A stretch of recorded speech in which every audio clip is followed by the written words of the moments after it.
Hey guys, how you doing? Jeff here, and tonight, because boy, it is dark outside since daylight savings when it came around. Boy, 7:45, and it's dark as can be. But you're not here to talk about that. What you want to know is my thoughts. Here it is. And this is the Dune video, of course. You heard by the intro. We're going to talk about three characters that I thought were conspicuously absent and not seen, who become very integral at the end of the story, that at least should have been introduced, in my opinion, in Dune Part 1. Well, I'm Jeff. Let's get into this. Okay, first person we got to talk about is the Padishah Emperor Shaddam IV. Now, he is mentioned quite frequently throughout the movie, but he's never seen. The Emperor, I mean, everybody seemed to think that Baron Harkonnen was kind of behind all of this. No, this was a plan pretty much orchestrated by the Emperor. Because, and it's discussed in the film, that Duke Leto was really becoming very, very, very popular in the Landsrat, enough where he could possibly challenge the Emperor. Plus, the Atreides army had been known for being some of the best fighters in the Landsrat. One of the most disciplined and best army in the Landsrat. So, of course, the Emperor wanted to get rid of Duke Leto. But, again, he's only talked about. You never see the Emperor. You never get a feeling for him. And you have to understand, this is something that Quinn's ideas. If you haven't checked out his stuff about Dune, my God, the man could write a doctorate level thesis as far as I'm concerned about this. I feel like I'm a layman compared to him. And should he ever see this, my man, if you ever want to talk shop about Dune, I am so game. Say when. But anyways, the Padishah Emperor is that decadent, corrupt, I'm the emperor and I know it kind of emperor. And you just didn't get the experience that. And I think it's going to come across as very jarring because of how prominent he is later in the book. Now, the 84 Dune and the 2000 miniseries do a fantastic job, I think, of setting that up. Now, second off, this character is never named, but alluded to near the end of the first part. And that is the Princess Irulan. Irulan. God, I can't speak right now. Irulan is how you say her name. She is the eldest daughter of the Emperor. It's talked about how Paul at the end was talking to Dr. Kynes, which, by the way, as a quick aside, Kynes' importance was way too far overblown. The Landsrat and the Emperor didn't give a shit about Dr. Kynes. As far as they were concerned, Dr. Kynes was a minor bureaucrat who needs to know how to scrape and kneel and bow before Dr. Kynes' betters. So, that whole thing where they overblew what Kynes could do and couldn't do, that was quite annoying. That being said, they're talking about, the Emperor has no male heirs, but has daughters. And Paul's talking about, I could be married to, the eldest daughter. And it's like, bruh, the Emperor just had your house slain. There was Sardaukar there. He signed off on this. He ain't going to take you into his house like that. As far as he's concerned, House Atreides is gone. The Atreides family is just gone, and that's just a problem he ain't got to deal with.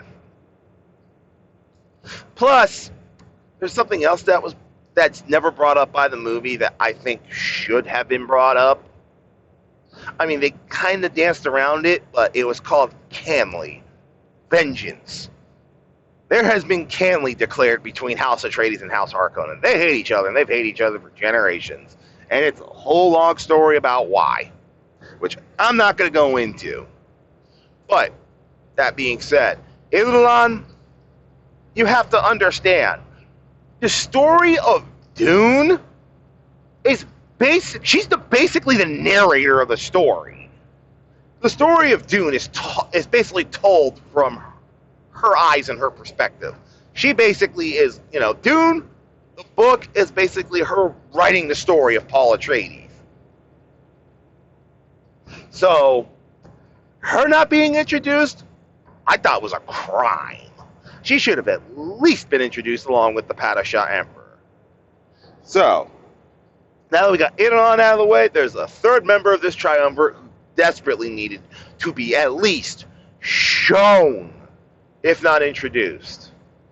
And that's Fade, Raban's younger brother, the pretty one, who, if you didn't know, the Baron Harkonnen actually prefers Fade to his, stupid, beastly older brother Raban.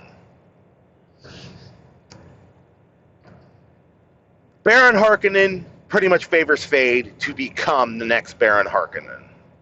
Fade is the handsome, pretty boy who, plays at being gladiator. But as much as Fade plays, he's actually probably the most dangerous fighter in House Harkonnen. Make no mistake, Fade's good. And I mean really good. He will give Sardaukar and Swordmasters of Ginyas a damn good run for their money, if not kill them. That's how good Fade is. And the fact that he plays an absolutely gigantic role in the final part of the movie. And I mean the very final part to where the movie will end. If you've ever seen the 84 Dune, Sting plays Fade, and you understand what I'm getting at. Fade is highly important to the story of Dune. And the fact that he wasn't even so much as mentioned, if not shown, that's a crime against the movie. That's why I docked it down to about a 9 out of 10, because those three very important characters weren't even introduced in this part. And quite frankly, I think it's going to be very jarring when they get introduced in the second part. But there it is. Let me know what you think. If you've read the stories of Dune, let's talk about this.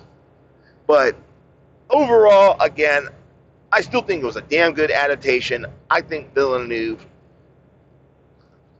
definitely could have taken part of that 2.5 hours runtime that he'd had and taken 2 minutes to introduce those three characters. Wouldn't have taken them long. Just introduce them so we know they're there, percolating in the background, at a bare minimum. And quite frankly, going back to Irulan for a minute, the fact that he didn't include Iluron's state visit as an envoy of the Emperor to House Atreides and show her interest in Paul, that was a huge mistake in my opinion. In fact, looking back on it, that might dock about a half a point. So, I may have to revise to the first Dune part being about an 8.5 out of 10 when I start thinking about some of the stuff that they missed. Because, my God, Irulan, out of all three of them, she's the one who needed to be introduced the most. Because if they go beyond part 2 to 3, 4, 5, and 6, like they go all the way through the book Children of Dune, Irulan is a central character throughout the entirety. And I'm not going to tell you the reason why. Unless you've read the books, then you know. But I'm not going to spoil that for anybody who's just following along with the movies. But that being said, I am very happy we're getting to part 2. Part 2 is going to be amazing, ladies and gentlemen. You thought part 1 was good? You ain't seen shit yet. Buckle up and get ready to be thrown into gear. And I will be shocked if part 2 ain't 3 hours. I will be flatly shocked if Villeneuve doesn't take 3 hours to tell part 2.